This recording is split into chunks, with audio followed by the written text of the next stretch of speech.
Hello, and welcome to the Science Fiction and Fantasy Marketing Podcast, the show where we help you establish your author brand, increase the size of your audience, and sell more books.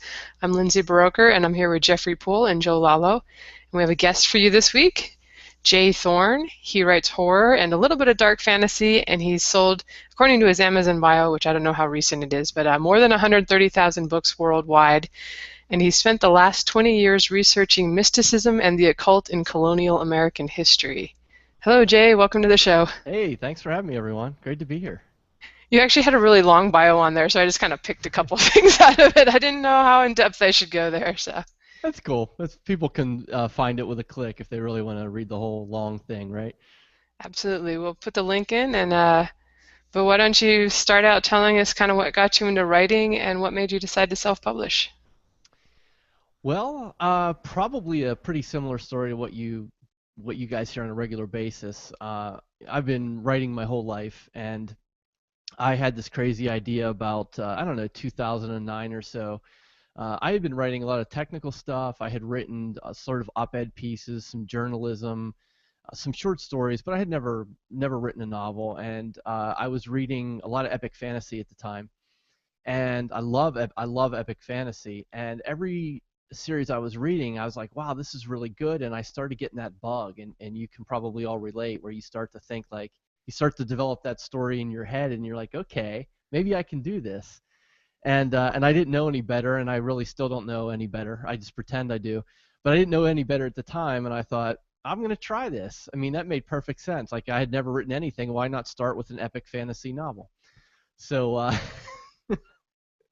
so I did it, and I read Stephen King's On Writing, and thought, okay, I got this all down, and that's kind of how it started. And the first epic fantasy thing that I wrote was about 180,000 words. Took me about 9 or 10 months to first draft it. Um, and I wrote probably at least two more fantasies after that, about around 250,000 words worth of epic fantasy, which I have since unpublished because it was so terrible that I felt bad about having it on any platform and people paying for it. Uh, so that's kind of how I got started. As I said, I didn't come from traditional publishing background, so I didn't really know any better. And sometimes not knowing any better is kind of good, because you take risks and you do things that you logic would say is not a good idea, but in the end they pay off. So because of that, I ended up pursuing indie publishing, because I was getting, if I had been getting rejection letters, I would have been happy, because that would have felt like progress. But I was, sending letters out to agents and not getting any response. And then I just had this moment where I was like, okay, I can spend all day crafting these really nice individualized query letters that don't even get a reply, or I can spend that time writing and getting better and working at my craft. So that's kind of how it all began. All right, so you were an overnight success with your epic fantasy. Yeah, it was great. Now, I remember, I think I listened to the audio of Stephen King's On Writing book, and I don't remember him ever mentioning epic fantasy and what you do when you have like 10 point of view characters and a whole world to build.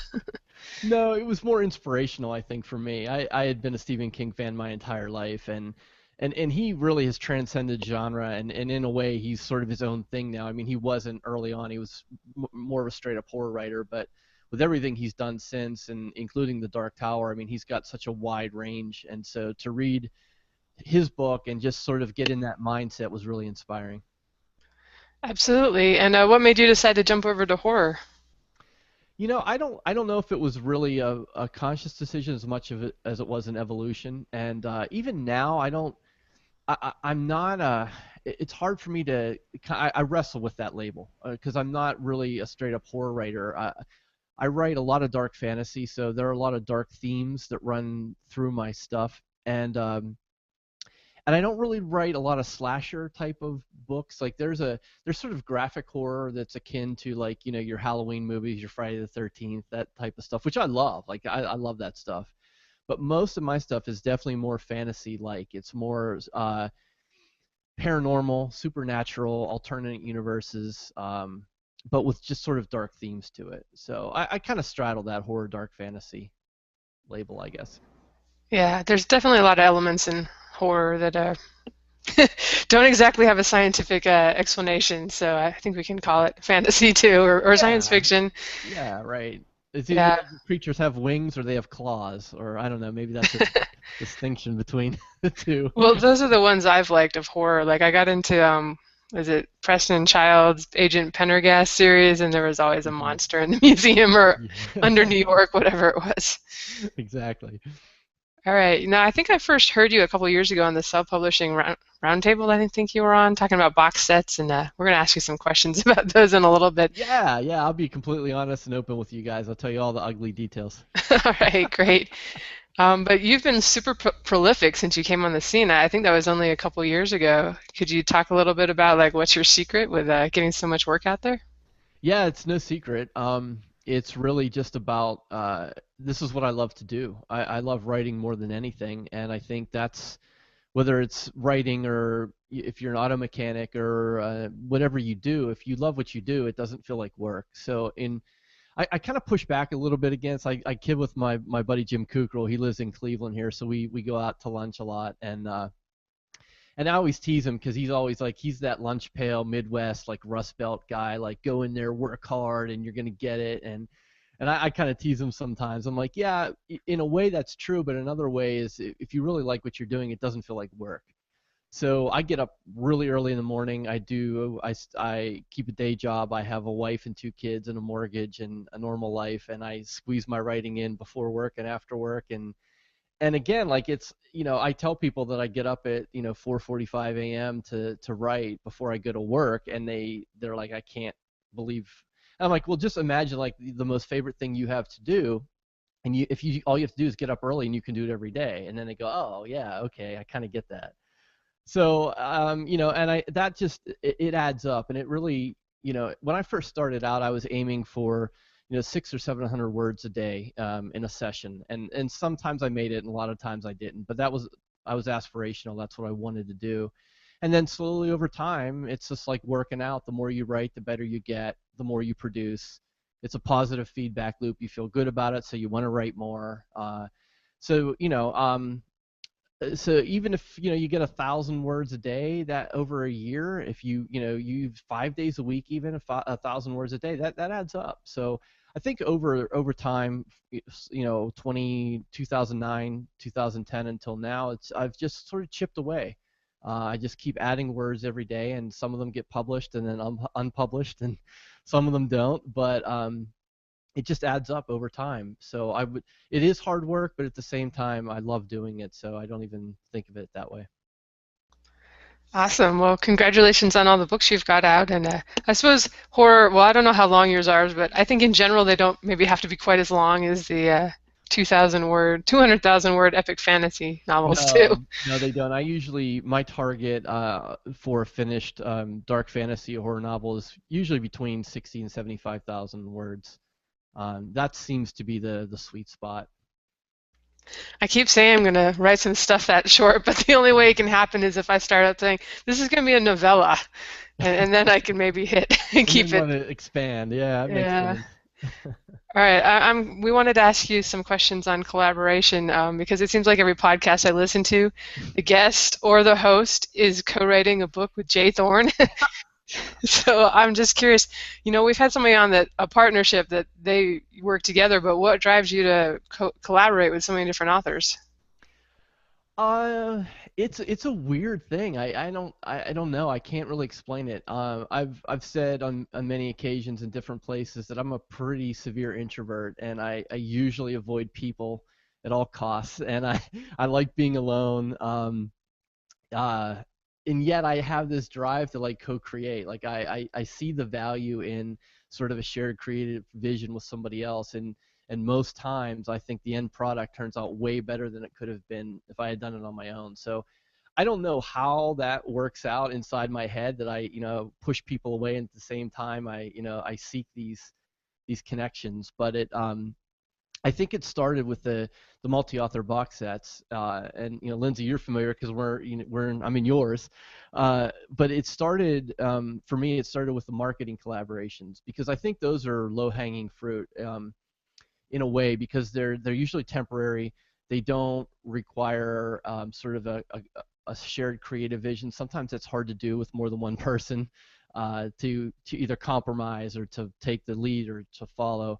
So with the marketing ones, they seem to be a little easier to pull off, and that's kind of where I got started. I had Glenn James and I got together and we did the This Is the End box sets, and this was in 2013 or 2014, and multi-author box sets were kind of new, and we were getting them out there for 99 cents, and they were exploding. People were loving them. They were post-apocalyptic, elliptic, dystopian type fantasy stuff.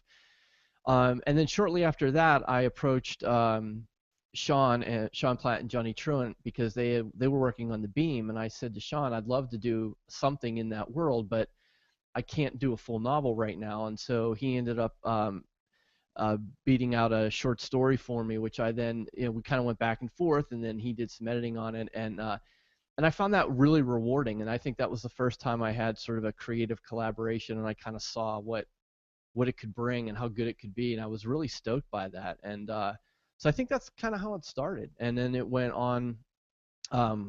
What I do is I blunder into stuff, and I don't know any better, and I do stupid things. So I thought, okay, I did one little short story with Sean, so my next collaboration will be a 10-author book. Of course, that makes perfect sense.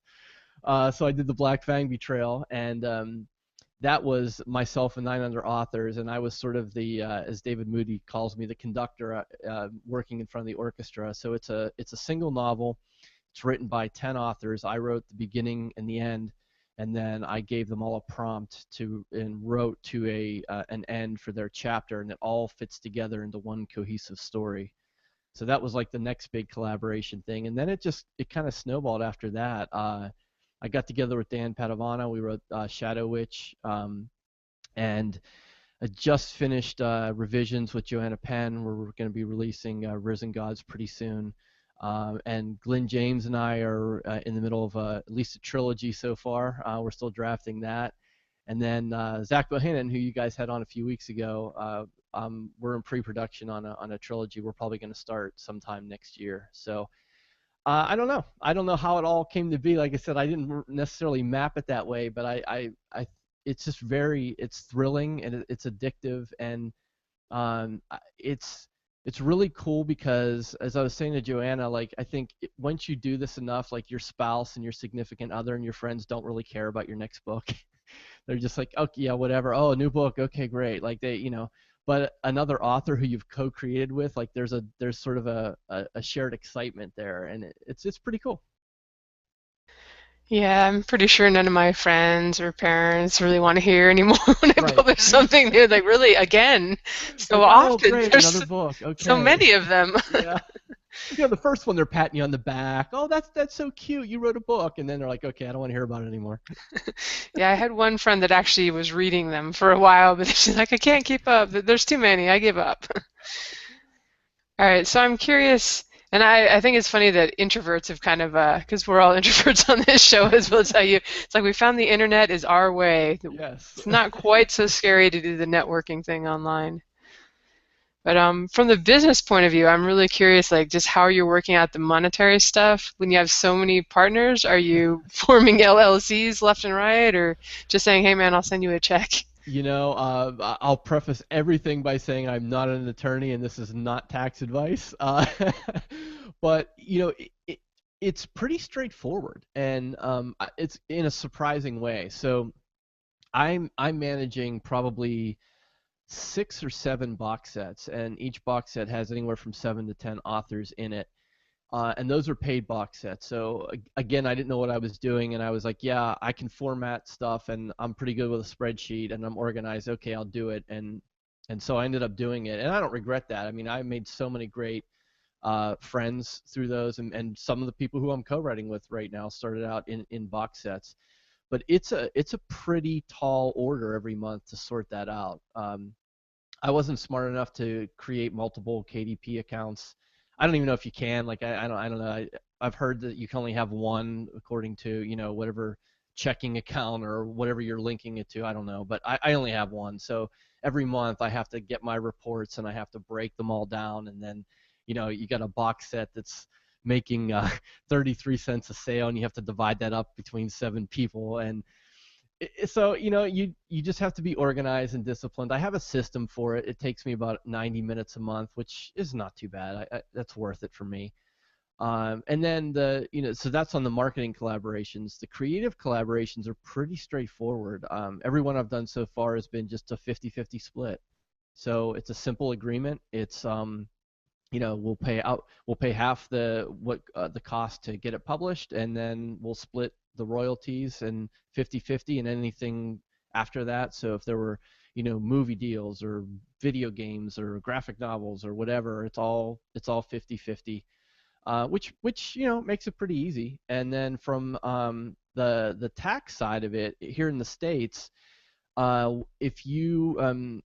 if it's less than $600, you don't have to issue sort of any tax paperwork. And again, I don't want to get into the weeds on this because I don't know much about it. But so unless your box hit's really crushing and you're making thousands of dollars a month, that's also pretty straightforward too. All right. I just know that whenever I get invited to a box set, I'm super excited if somebody says, "Oh yeah, I've got an LLC, I'll handle the Yeah. finances." More often it's like, "Okay, who's going to do the finances, guys?" And I say, "Not Yeah. it." Yeah, I mean, you don't necessarily need an LLC to do it, and I have a tax guy, and he said if it's pretty simple stuff, with the LLC, I guess you get the protection, and that's more important in other industries. So if you're going to people's houses and you're doing like window repair, and you don't have an LLC, and like you knock someone out the window and they break their hip, like you're extremely liable. That kind of risky situation should be pretty unlikely in the publishing industry. So I'm not too worried about it, I guess. Yeah, I should say I'm just when they actually have a publishing company formed already, Yeah, regardless of what the entity is. It seems like, yeah, well, they're already used to probably dealing with that. And I've been in a couple that have been fortunate enough to be over that threshold, yeah, to make a couple $1,000s for everybody, which is really nice. yeah, definitely. Okay, last question for me before I hand it to the guys, at least for now. Do you have any challenges with marketing these projects? Because I'm kind of assuming most of them are standalones, or you said a couple trilogies. Is it hard for you to kind of gain the momentum that you might get doing I don't know, a 7 book series or something like Yeah, I that? think I think it is. Both the Black Fang and Shadow Witch, which are standalones, are kind of hard to market. Even with Facebook ads right now, it's the biggest ROI is on single author box sets, on series. So if you have a standalone and a single title, you almost really you're not going to make money on some of the advertising. And yeah, it's hard, and I don't know if there's an easy solution for it. I know Dan and I have talked about Shadow Witch, and it's this catch-22 because it's like, well, yeah, it's not selling really well, so let's not write another book. But then, well, if we wrote another book, maybe it would sell better. So it's hard to figure out. With Glenn and Zach, we both with both of those guys, we went into it with writing a series, so we knew we're going to do a minimum of 3 books. And we haven't decided, Zach and I haven't decided, but Glenn and I are probably not going to publish anything until we have 3 books completely done. And so sort of maximize launch strategy that way. But yeah, a one-off standalone collaborative piece it's much harder to market for sure. Yeah, I'm kind of like thinking when as going ahead now, I'm just like, I'm not even going to bother unless it's going to be a trilogy, or I'm at least going to commit to doing 3, and then you Yeah, can play around with the free book one or the 99 cents or whatever. yeah, that's right. All right, let me hand you to Joe. I know he's got a few questions on collaboration too. All right. Yep. Yeah, so, you've got a lot of collaborations. I guess the first question I'd ask is, do you seek out others to collaborate with, or do they seek you out? I'd say it's a little bit of both.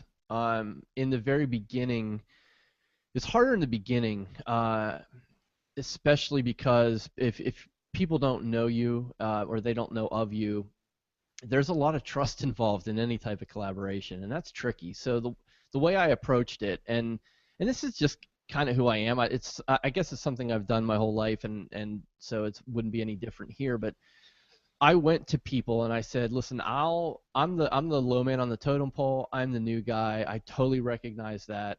I totally recognize I'm going to ride your coattails on sales.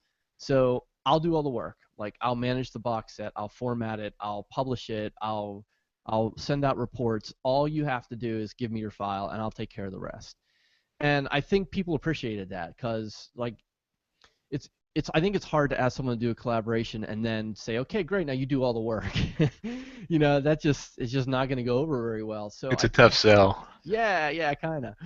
So I think early on when I was doing the multi-author box sets, I think that's where sort of I established my reputation, and people got to know me. And then on the creative side, I think it's been a little bit of both. And I was on Joanne and I recorded a podcast for her show about the collaboration we were doing, and she asked me about it and about the collaborations in general. And one of the things that I said is that I have more failed collaborations than I do published ones. And I don't want to. I don't say that like in a mean way, or and I'm not certainly not going to like call people out, but it's hard. Like even if you are a collaborator and if you have the passion and the ability to do it, it's still hard. And uh, so there is that downside, and they don't sometimes they can end in ways that are kind of hurtful or painful, and you don't intend it that way, or someone doesn't intend to do it to you, but sometimes it just happens, and that's part of the risk. And if you can't accept that, like if that's hard for you, then you should think really hard about collaboration, because you're vulnerable in a way that you're not necessarily vulnerable when you write yourself. Yeah, I can certainly see that. One of the things I was going to ask about is indie authors in particular aren't used to having to compromise on anything. So I got to imagine that creative differences can come up that might be irreconcilable without some sort of compromise. Like, how do you work your way through some, what we'll call it, mutually exclusive ideas for where the story should go?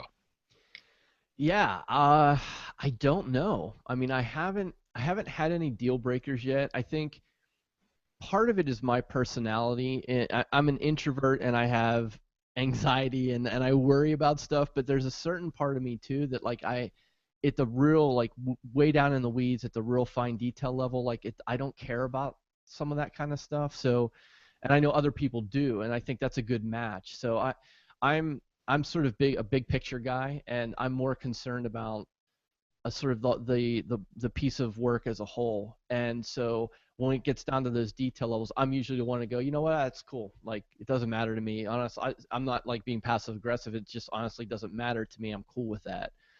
Um, so I haven't the collaborations that have failed haven't been over creative differences. They've been sort of more personality conflicts, I guess.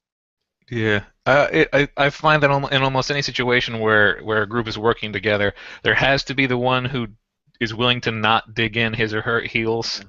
and it's just like it's more important that we move forward. I'm willing to even if I don't agree with your idea, if Yeah. it's that important, I'll just step past it and we'll keep going because the worst possible outcome is nothing as opposed to a thing I don't want. Yeah, that's true. And in most cases, what's happened is things fizzle out. And what I mean by that is, either I approach someone or someone approaches me, and there's that. It's almost this is weird. It's almost like dating. Like there's that initial excitement of like, ooh, wow, we could really make something cool together.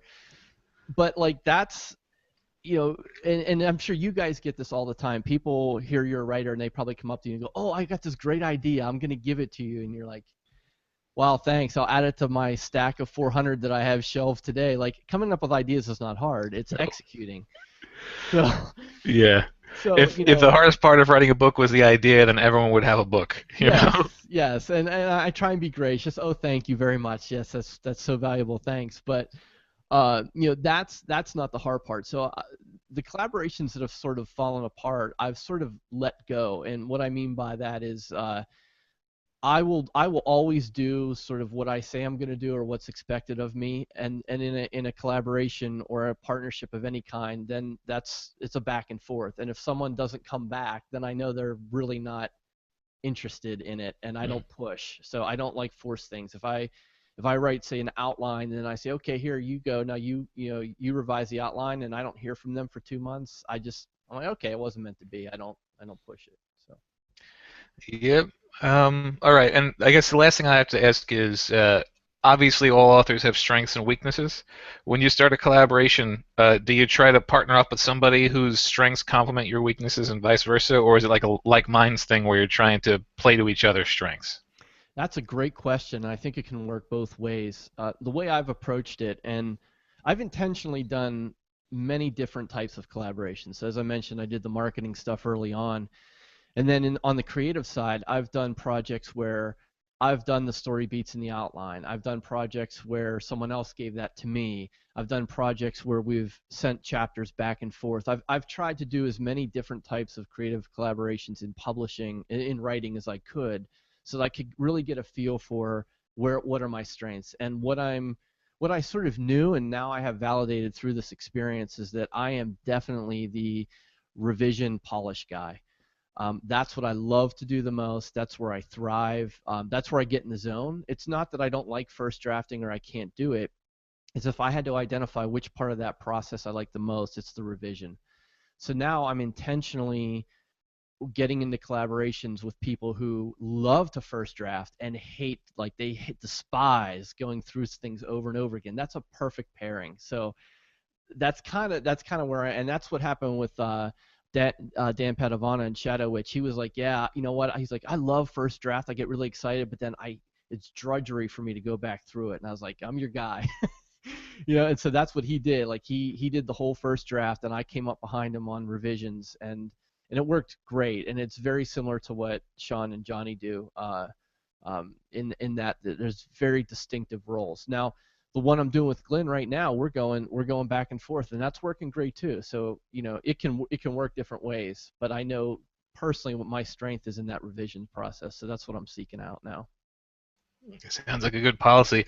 It's funny, like I didn't I'm new to being full time. I'm a year in, but I'm still like this is only my second or third book I've gone completely through since I quit my job. So I'm more. It used to be filling in the cracks, and now I'm actually setting aside time. And I've found that while I prefer writing than revising, I can do an 8 hours. I could sit down and do 8 hours of revision, whereas writing I have to like stop and recharge. So it's Yeah. it's interesting. I can focus harder on revision, but I enjoy writing more. Yeah, I totally get it. It makes perfect sense to me. All right. Well, now I'm going to hand you off to Jeff. He's going to have a few more questions. All right. Alrighty. So whenever you create the multi-author box sets, do you ask the participants if anyone can format/prepare the manuscript for release, or do you hire the work out? I mean, it kind of sounds like you like to do it yourself, but have you ever said, okay, if someone else wants to take the reins here, you'll go right ahead? Lindsay? Well, she did that with the one I'm in, and she's like, "Hey, I'm putting one together." I was like, "Cool, I'm in. I'm not doing anything, but I'll be in it." Um, I come from an IT background, and so when KDP was first launched, I realized that the underpinnings of the entire platform was good old HTML, and I had been building websites since 1993, and all of a sudden a it's not really a programming language, but all of a sudden this computer syntax that I thought was sort of outdated and no longer necessary became really vital again. And so when I started publishing, I was able to really grasp the Kindle formatting because of the HTML, and I understood how to set up a table of contents, and I understood how to hyperlink, and I could do all that in an HTML editor or Notepad if I had to. So early on, I knew that was a skill set that was pretty valuable, and because I knew people were paying at the time, they were paying $150 to have books formatted, and so that I think was one of the value adds in having me in a box set was I was willing to do all the formatting, and the box sets were only on Kindle, so I wasn't going wide with them, which would have required sort of another layer of formatting. And what I was able to figure out this little hack where I could tell people, and I think this would still work, although I'm probably out of the box set business now, but I think this would still work. You can go into your KDP bookshelf and you can go to your title, and there's the preview, download the preview file, which is a Mobi. And Right. I figured out a way that if I got all the Mobi files, I could put them all into a folder, and I could retain the original books, all of its formatting, all of its back matter, everything exactly the way the author had it in their original title. And it made it really easy for me. I created sort of a table of contents that linked to all the individual Mobi files, and so the formatting was really not that hard, and it looked really good. So that was kind of something I discovered along the way that I didn't really know at the time. Alrighty. And that kind of leads into another question I have is are there any retailers or distributors who have different requirements for submitting a box set? Because I've heard, some will take the 3D covers, some don't. Some let you link in every author in yourself. Some of them force you to contact their customer service so they can do it. Yeah, I've only done Amazon box sets. I've been in box sets by other people, and who other people have organized and gone wide, but all the ones that I've managed have been on KDP. Alrighty. Now, since you've created and collaborated on a number of box sets, is there anything you've noticed that would typically raise a red flag for you? Whether it maybe a drastic difference in covers or writing styles. I mean, have you noticed anything you're like, okay, this is going to be a problem? So if you're talking about, say, I'm organizing it and I'm getting submissions, and Yes. okay. Yeah, that wasn't a problem. I kind of went real fanboy when I was doing my box sets. I went right to the authors who I love to read, and I asked them. So I kind of knew. I had read all the books in every box set before I put it together, so I knew the authors. I knew what their style was. So I did. I guess I didn't really. Yeah, I guess it didn't really have that issue because I was kind of soliciting them as opposed to like open submissions. Oh, okay. When it comes to adding all the author names to the book title, how do you determine which author is listed first? I mean, is there anyone, would you think you should go with like the most popular author or do it more fairly and do it alphabetical? I can't remember. That's a terrible answer. I think I went alphabetical order on some. I may have put myself last just because I didn't want people to think I was, I don't know, self-promoting. I honestly don't remember, and it's never been an issue. And I've never done a box set that has exceeded sort of the space that Amazon gives you. So I guess like they all show up, and now the order of the box set, that's a tough call. I kind of made my own decisions about which orders the books go in. I probably did front load some of the bestsellers up. I'll admit, like I have J.R. Rain up front. I think I have a Conrath title up front. I mean, that's just good business. I don't know. It's not necessarily and much more than that. If someone gets a sample, or they read the first book and they're making a decision on the rest, putting the bestsellers up front probably makes the most sense. Right. Now, you touched on it a little bit earlier, but when would you say an author should consider combining their titles together to form a box set? I mean, should there be a set number of titles in a series before you even think about it? At least, say, 3? Yeah, I think it's pretty generalized but sound marketing advice, in that any type of promotion you do, if you're not sending the reader somewhere else, it's almost a waste of energy. It's really hard to promote a standalone, or a one-off. So I would definitely recommend having at least 2, preferably 3 or more, because if a reader finds that first book in a box set and they want more, you want to be able to send them to the next book in the series. I mean, that makes perfect sense. And if you don't have that, I don't know, I don't know where else you send them. You could send them to a different title, but that's not the same as sending them to the next book in the series. So I would say, having a series is probably ideal. Very true. All right. Well, let me hand you back over to Lindsay. She's got some questions for you about some marketing aspects. Actually, I still have to ask my boxed set questions. I think we got a little out of order, but I was kind of curious, Jay. I know a lot of new authors like they want to be a part of the box sets, especially last year in 2014. It seemed like they were really like working well for people that were relatively unknown to kind of get them some early readers. And I usually say, well, if nobody's inviting you, you have to start one yourself. So it kind of sounded like that's what you did, and you said, hey, I'll do the formatting. Do you have any tips for new authors that might be thinking of putting something together for themselves as far as approaching people and that kind of thing? Yeah, it's the same advice I would give a new author in general, and I talked about this on a few different shows. I really feel like, and this is going to sound like cosmic baloney or hippie stuff, and I don't mean it to sound that way, but I really do believe that what you put out into the universe comes back to you. And so I have this cosmic karma idea that if I just keep doing good, I do my best, and I put my best work out there, and I try and help people, it's going to help me too. And so that's been my approach in publishing from day one. I answer every single email personally. I man all of my social media accounts myself. I don't have. I mean, I may not always be able to do this, but right now I can, so I do. And I've always gone to people with an offer as opposed to an ask. And that's the best way I can describe it. So if you're a new author, I hate to say it this way, it sounds cold, but no one really owes you anything. And so the best way that you can sort of get yourself established is figure out what your skill set is beyond the writing. I mean, assume we're all writers, and so everyone has that basic skill set. What else do you bring that you could offer? That could be formatting, it could be graphic design, it could be social media management, it could be online marketing. There are so many assets to being an indie author that you have to find what it is that you bring and then share that with people and offer it to people. And that's the best way to get in the door. The biggest mistake I see, and I kind of cringe because I get it sometimes, is people will email and be like, hey, put me on your podcast, or hey, you should really interview me. And it's like, if that's your first contact, like you're just asking for a lot. And most people, myself included, don't respond as well when it's put that way. So I guess I would say figure out what else you're good at, exploit that in a good way, and offer that to other people, and good things will come of it.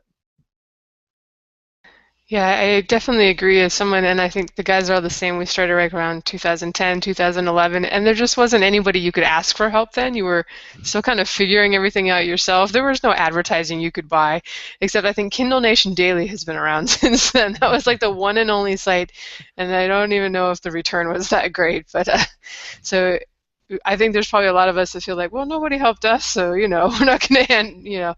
Where your time just becomes more valuable, and you can't say yes to everything.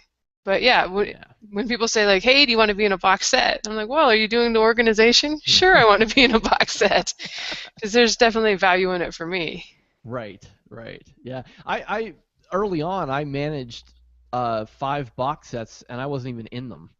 And I did it because I had the formatting chops. I'm pretty organized. I'm pretty good with project management. They were sort of authors who were my friends, but they were they were selling more than me at the time, and they really wanted to do box sets. Yet no one in the group could do it but me. And I was like, okay, I know this is going to be additional time, but and it turned out it was great, because every time you do something and you struggle, you learn so much more. So those early box sets that I put together that I wasn't in, I figured out all those hacks. I figured out those shortcuts and those ways that I then applied later. So the payoff wasn't immediate, but I feel like it was there. All right, and it sounds like you've kind of maybe moved away from doing the multi-author box sets in the last year or so. Is it because they're not returning as much for you, or you just don't feel you need to jump on every opportunity anymore? Well, I don't have a big enough back catalog to be in anymore. That's one problem. You can only have so many books out and so many box sets before people are like, wait a minute, I already paid for this like 3 other times. So yeah, I think too, though, I think there's just overall, there are waves that come in the publishing industry, and in the indie world, we've all seen them come a whole lot faster and go a whole lot faster than they ever have before. And I think box sets are a perfect example.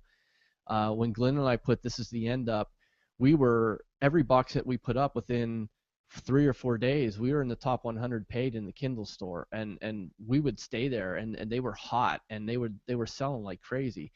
And like anything else, the market gets saturated, and now there's a ton of them, and that there's nothing wrong with that. They're really good, but I think from a reader perspective, at first you're thinking, wow, I get 8 novels for 99 cents. This is awesome. But then you see that over and over and over and over again, and they're just less effective. So it's twofold. I think they're less effective than they were, but I don't have any more titles to put in. All right. Yeah, I've definitely found this year, I think I boxed up some of my own stuff. This what you were saying, like you did Yeah, your that's different. trilogies.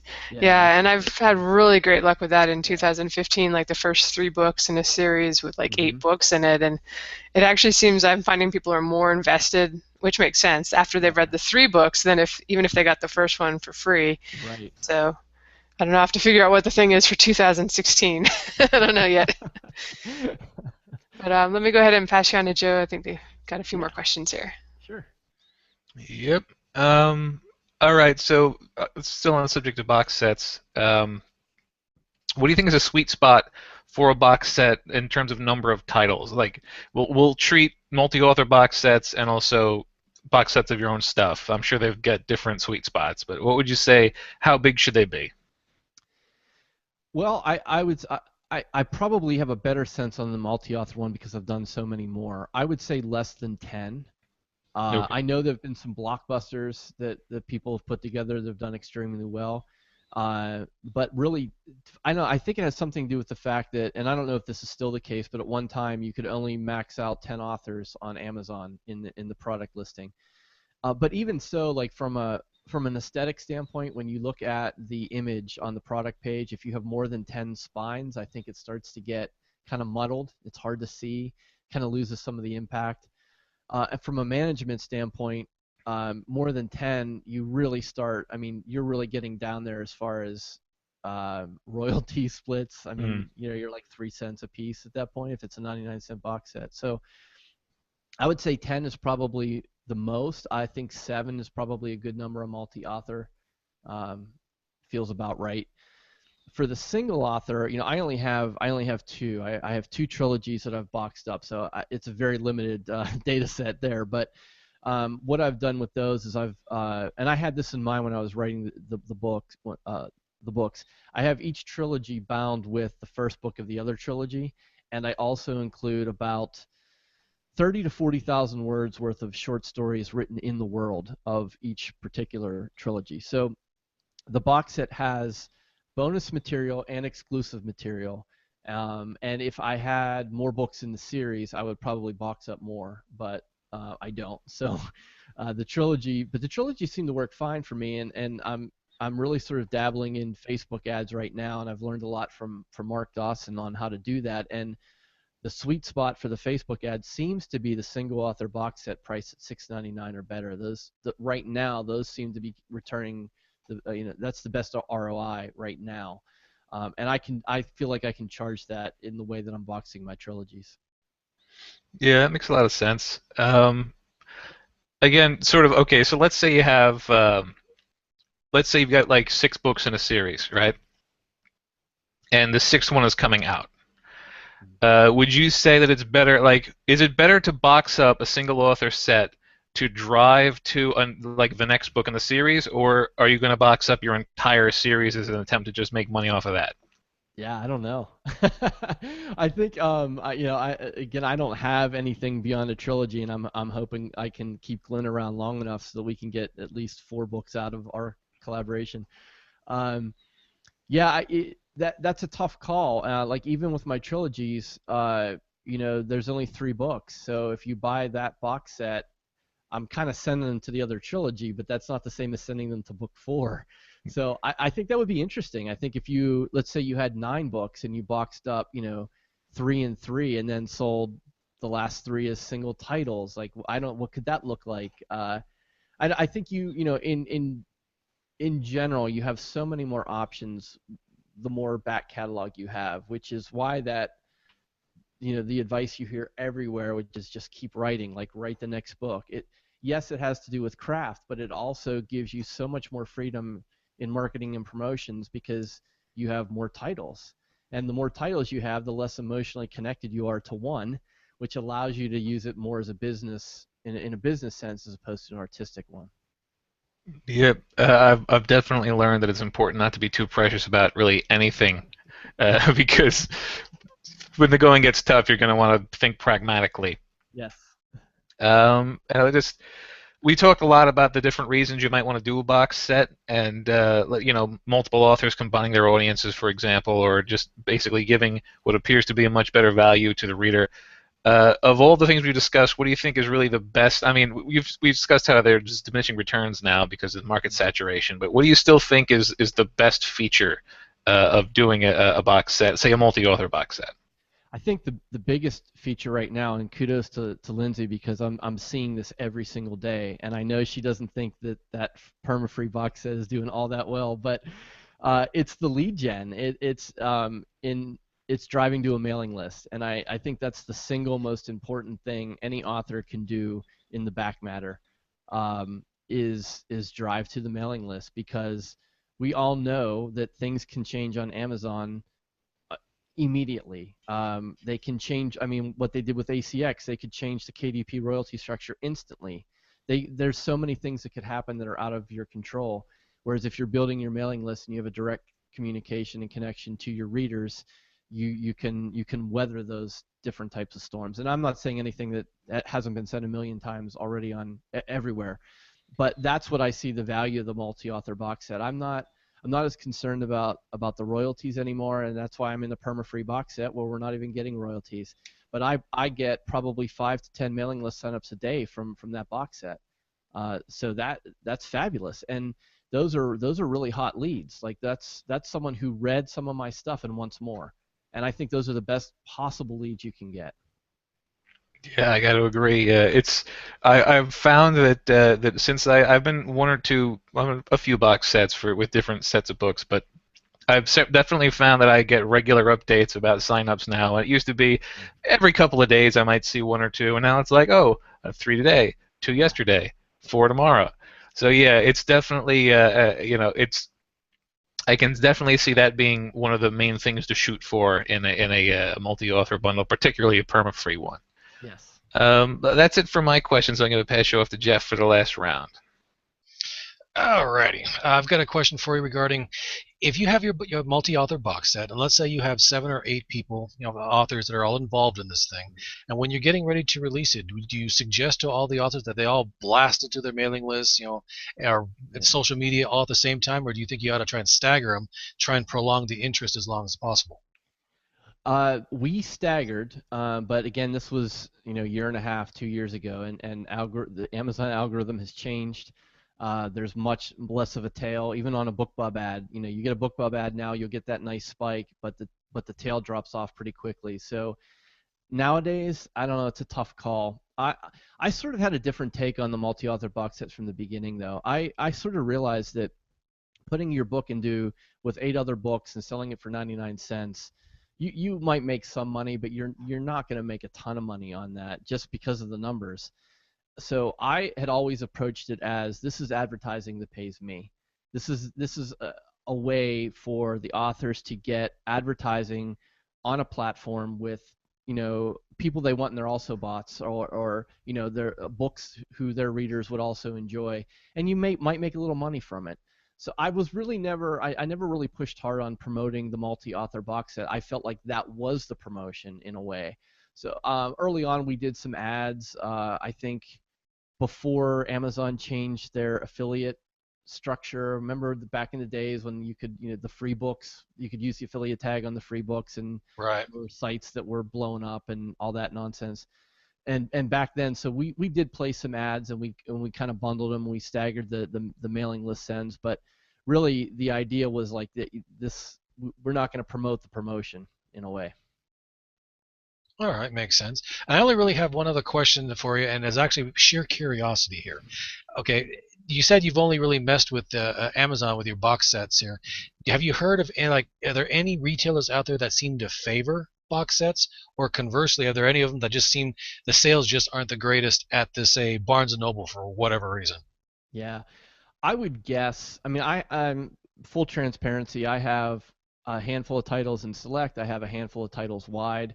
I have never sold well anywhere but Amazon, and part of that is I don't really push into those other platforms. And no surprise, I would have the same sort of feeling with the multi-author box sets. I was in one about a year ago with an author who had an Apple rep, and this Apple rep had promised, like, it's going to be on the front page of whatever the iTunes store or whatever it was, like it was going to be featured, and basically it sounded like, wow, this is a sweet deal. All we have to do is show up, and we're going to get like a lot of exposure. And I think it sold 120 copies, which was, that was like a week on Amazon, and that's what this thing sold over this big promotional period. So again, I don't have a lot of experience on the other platforms. I'm not saying that Kobo and Apple and Barnes and Noble aren't worth being on there, but personally, I haven't benefited from going wide on those, and so I've been and that's probably why I haven't sort of really pushed in the multi-author box sets on those, because I haven't seen that kind of success for myself. It would make sense. Yeah, it's what's the point if if you're gonna put all that time and effort and then have a minimal sales versus Amazon just for whatever reason just blows up, let it blow up over there. Yeah, But and box sets are temporary by nature, so I don't care about the long-term effects of not having a box set on Kobo. Like for a box set, it doesn't really matter. yeah, definitely. All right, well that is the last of my questions. Let me hand you back over to Lindsay so we can start wrapping things up. All right. All right. Well, thanks for answering all our questions on box sets. I didn't warn you ahead of time that that was going to be our theme for the show: collaboration and box sets. Hey, no problem. I'm happy to talk about anything. Doesn't matter. All right. Before we let you go, I would like to ask you about your podcast, and if you're doing that kind of as a promotional thing or just because you enjoy the idea of it. Yeah, I have. I don't know if they're technically both podcasts. I have the Horror Writers podcast, which I'm doing with Zach Bohannon, and I was doing that with Richard Brown last year, and it was for writers. And we got to a place where we just kind of ran out of stuff to say, and then we looked around and we saw all these other great podcasts like yours and the SPP and Sell More Book Show and an SPRT, and we're like, okay, this is covered, and so Richard and I were just like, okay, forget it, we're just not going to do this anymore. And then in this summer, I launched Dark Arts Theater, which is, I call it a video magazine. It's like an online show for fans of horror and heavy metal, and I feature music videos and movie trailers, and I do interviews with movie makers and musicians, and it's really fan-based. It's not at all about writing or publishing. And so after that got established, Zach Bohannon kind of came back to me and was like, you know what? I want to do a podcast, but I don't want to do a writing podcast for the same reasons that you and Richard stopped doing it. There's a lot of great ones. We're just kind of saying the same stuff. So we kind of had this aha moment, like, all right, well, let's just rebrand it then. So we rebranded. We got new graphics. We changed the format. We cut it down to like 20 minutes an episode, and now it's for horror fans. So we're talking about our favorite books, our favorite movies. We've recorded probably we've stacked like 10 or 12 episodes. We've released, I think, 2 or 3, and we said, you know what, we'll stack and release through the end of 2015. We'll take a look and see what people think. If they want more, we'll keep doing it, and if people are not interested, then we won't. I think for me, it's just another creative outlet. It's something I enjoy doing. It's this weird introvert thing again. Like I will hide from people, but like put me in front of the camera, and yeah, I kind of like that. So it's all good. It's fun. As long as it's fun, I'll keep doing it. All right, yeah, I've had the same thought about, I feel like if you do something for writers, which is kind of what we're doing here and what I do on my vlog, it can open yourself up to networking opportunities. Yes. And I've definitely been found by people out there because I'm out there. Mm-hmm. But yeah, as far as readers, I feel like, gosh, I kind of wish I had something that readers might listen to and then that could turn into like a funnel for your books. Yeah. Is it too early, or have you seen any of that where you're actually attracting people who might end up buying your books? It is. I think it's too early for me to tell. I started Dark Arts Theater in July, and so it's really new. And the Horror Writers podcast really has been away for 10 months, so it's kind of hard to gauge. And it was a different format, so I really don't know. But I totally agree with you. It's really hard to do. It's really hard to be a fiction writer and create content that's interesting to readers, because readers tend to like reading, and and a podcast is not reading, and readers don't want to hear about marketing strategies and multi-author box sets and some weird guy and who he's writing with. So it's definitely a challenge, and I think that's why you have to really like it. So in my circumstance, I'm really lucky. Like I write horror and I love heavy metal, and those are two interests that cross over for a lot of people. A lot of heavy metal fans love horror. A lot of horror fans love heavy metal. So I'm really lucky that I am that person, and so I know what that person wants. And for me, it's like it'd be what I would do on a Friday night. Like I go over to my friend's house and we'd listen to music and talk about it. And so that's what I do in Dark Arts Theater, and it works out well. Whether or not that'll lead to sales, like can I track that directly? Probably not. So I'll just have to keep my eye on it and see what happens. All right. Well, good luck with it, and I hope everything goes well. I guess for closing, do you have any tips for authors that are just getting started right now and kind of trying to get the visibility and get their name out there? I would say write every day and start thinking about the skill set or the talent or the ability that you have that goes beyond writing that would be valuable to other people, and use that as your starting point in what we call networking, or kind of getting your name out there. It'll go much further than if you're asking people for stuff. All right. Sounds like great advice. And I will. Do you have any books, first books, or free books, or anything you want people to check out that I can send them to in the show notes? I would send them to the Quest box set. An excellent choice. That's a great choice, and my book, Portal Arcane 1 Reversion's in there. It is not, full disclosure, it's not sword and sorcery, epic fantasy. It's more dark fantasy. It's not horror necessarily. It's alternate universe, parallel dimension, supernatural type of dark fantasy, and that book's in there. So go get Quest. All right, I definitely agree with that advice there, and I can agree with that. Me too. oddly, all of the hosts agree with you. Strange. All right, well, thanks so much for coming on the show tonight, and I hope you have a great week, and I hope your podcast, has a great year, or 2016, whatever's coming up here. I'll take it. Yeah. Thanks a lot. It's been great talking to you all. I've really enjoyed it. Thanks. Thanks All for right, hanging thank out you. with us. So long. Bye, everyone.